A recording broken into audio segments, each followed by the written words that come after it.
We're here to talk about a salty topic that for those of you who are in the income tax compliance world, you all know that there are deadlines, and those deadlines vary in terms of state tax compliance as well as you're dealing with federal tax compliance. So we're going to dive into some of those nuances and some of the things that make us salty.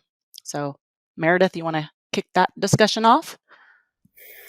All right. Well, thanks, states, for following the federal due date. You're not helpful.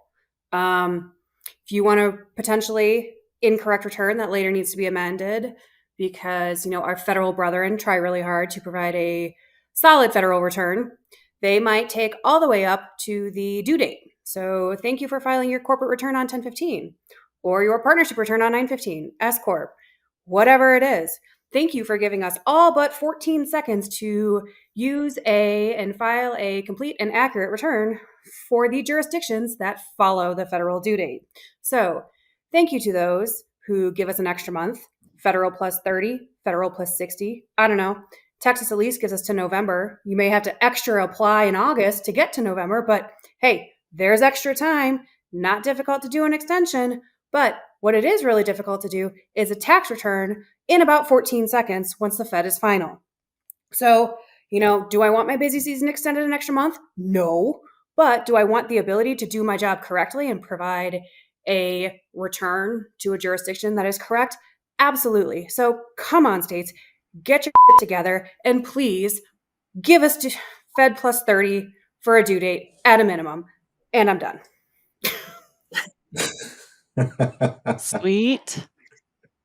Maybe it's recency bias because, the I echo all of those sentiments. just came and went, but yes. Right. So should we give our listeners a bit of background on how it used to be and why we're in this little pickle now? It's not different than it used to be, other than the fact that there was the flip, right? But yes, Alex, you're correct. Yeah. The IRS got it correct because when I first started practicing, it was corporations were due 3/15, S corps were due 3/15, individuals and partnerships were due 4/15. What was silly about that is corporations could be a partner in a partnership. So it's almost impossible to file a corporate return if you are a partner in a partnership timely if you wanted to. And then furthermore, if you were an individual, correct, partnership, you might not have gotten your K-1s in a timely fashion in order to do your individual income tax return by the due date. So this still happens, of course, even though those due dates have been flip-flopped. But so we still have a situation where our state returns are due, the extended due date of 10/15 for a corp, which is also coincides to the extended due date for the federal. So from a pain point, it hasn't really changed.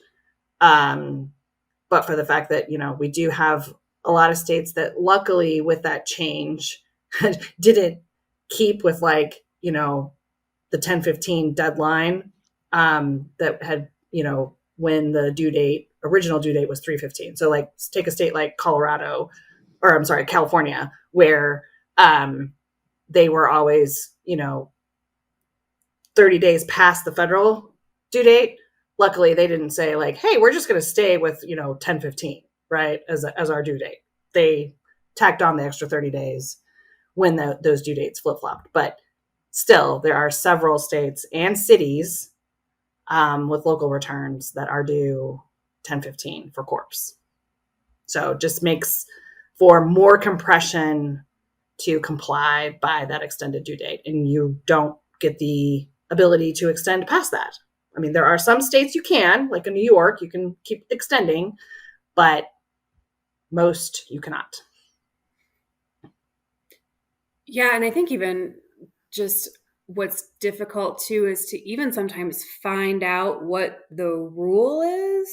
I think some of the statutes from an extension standpoint, most states are very clear if it's, the 15th day of the third month or the 15th day of the fourth month, so on and so forth,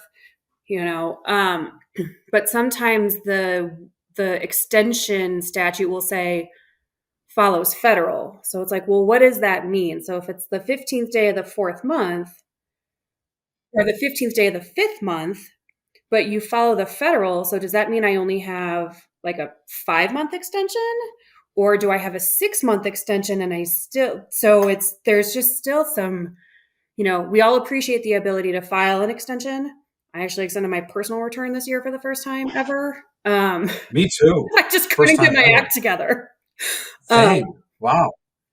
And then, so we all appreciate that extra time, but yeah, sometimes it's just really hard to then pinpoint it. It's like, okay, well, what actually is my extra time? So I think that goes kind of to our overarching theme when it comes to state and local tax of like, there's always gray, even when a due date doesn't seem that gray, right? And you always kind of got to look, you always kind of got to dig deep and double check for that matter. So Meredith, is the takeaway that, if you are able to lobby or to ask your congressman or woman to make it more clear and to give you a little more time, right, between federal deadline and the varying state returns, that would make everybody's lives better, perhaps. And actually, probably the work would be a little more precise, or more accurate, Yeah, even. I would agree. And it would also give kind of taxpayers more time to review the returns, right? So they knew what they were signing and had comfort in, right? Like, I'm really good with my federal return because that becomes a lot of the focus. A lot of companies will do a tax provision, so they have like a good sense of their financials. But then it's, so that becomes the focus. And yeah, it would be kind of better for all around, even us as practitioners, our deadline gets extended an extra month, but that does, we're not working 24/7 for 3 days trying to build up for, something. So I think, yeah, that's a great kind of takeaway or something, an actionable item potentially for those out there. I feel lighter, so thank you all for listening.